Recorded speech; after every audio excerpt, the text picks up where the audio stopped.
Dennis, pleased with that today?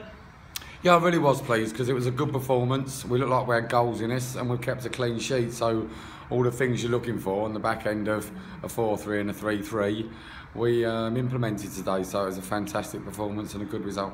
Does the clean sheet please you as much as anything? Yeah, it pleases me that Pidge stayed off the score sheet but worked on keeping a clean sheet, so we'll take that more than his goals tally at the moment. But no, joking aside, it was important. You know, we made one or two different decisions today to try and shore us up a bit, and hopefully that worked out. Despite your dominance and chances, it looked like it was going to be a nervy stoppage time period, but Kane back with a bang and delivering a really good goal to wrap the points up. Yeah, 1-0, it's always nervy, and especially with a referee that you don't know what he's going to do. You know, made some really strange decisions today, so that's always a worry. So at 1-0, even though they've not really threatened our goal apart from two long-range shots that Ravers dealt with, but you know, we peppered their goal, we kept the football well, we created chances, and it's nice to bring Kane off the bench in situations like that when you're 1-0 up and the other team have to try and get something out of the game. You can always hit Kane on the break. So Kane done that, got a one-on-one situation around the edge of the box, come inside and a fantastic strike. So he's probably at home tonight really happy because it's been a long road back for him, but hopefully now he can push on. You had two debutants, one from the start, one off the bench.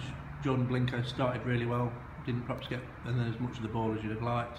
John Sands came on and almost grabbed himself a goal. Two good debuts for you. Absolutely. I mean, you know, Jordan showed what he was capable of in the first 5 or 10 minutes, and good touches, good composure, keeping the ball for us. But when we went 1-0 up, we just didn't feed the front three with enough supply of ammunition, and we just seemed to sit off. So that was disappointing. I thought we could have pushed on first half. So, you know, we had a word at half time, you know, to keep the pressure on and let's not sit on what we've got. And we've done that second half, you know, we created countless opportunities, and once we made the substitutions, you know, real good impacts into the game with Kane and Sands and Scholesy. And John showed what he's capable of. You know, he was on the pitch probably 6 or 7 minutes and he could have had 3 or 4 goals. How's his signing come about? Obviously the Sunderland link is well known, so that's Blinko covered, but Sands, not a player that's been in the area particularly, but obviously someone I think you've known and tried to sign in the past. Yeah, I mean, I don't know him personally, but I was aware of him when I was manager of St Neots. He was playing for teams in and around that area. I tried to sign him for St Neots once, but he went to Cambridge United, I think, at the time. So I knew of him, and then when he dropped me a text to say that he'd moved to Spalding and he was speaking to St Neots, and he'd gone down and watched St Neots play.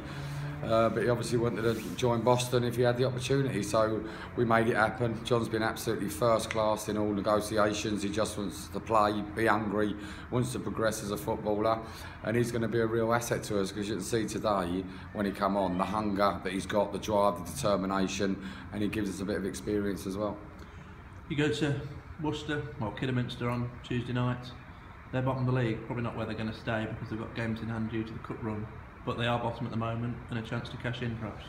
Yeah, I mean, we've generally done quite well at Worcester away from home, but you know, they are a decent side. You know, they won't get relegated. They're generally in there, around there for some reason every season, but they generally go on a run at some stage. I think last year they end up going about 10, 12, 15 games unbeaten when they had their FA Cup run. So they'll come good at some stage. We just got to make sure their run don't start when we go down there, because you know, we've only lost 1 in 8 now, which is a fantastic run for us. 17 points out of 8 games, and we want to continue now this new run of going, you know, 3 unbeaten, going down to Worcester. But it's important we at least win one of these next 2 games. So if we finish halfway through the season with 33 points, we're not far away. If we can get to 36 points, that'd be fantastic, because we're halfway there, and I feel with everyone coming back now, we'll have a stronger points tally in the second half of the season. So we're right on course. We just got to keep going. You know, like I say, 1 defeat in 8, and we look really strong.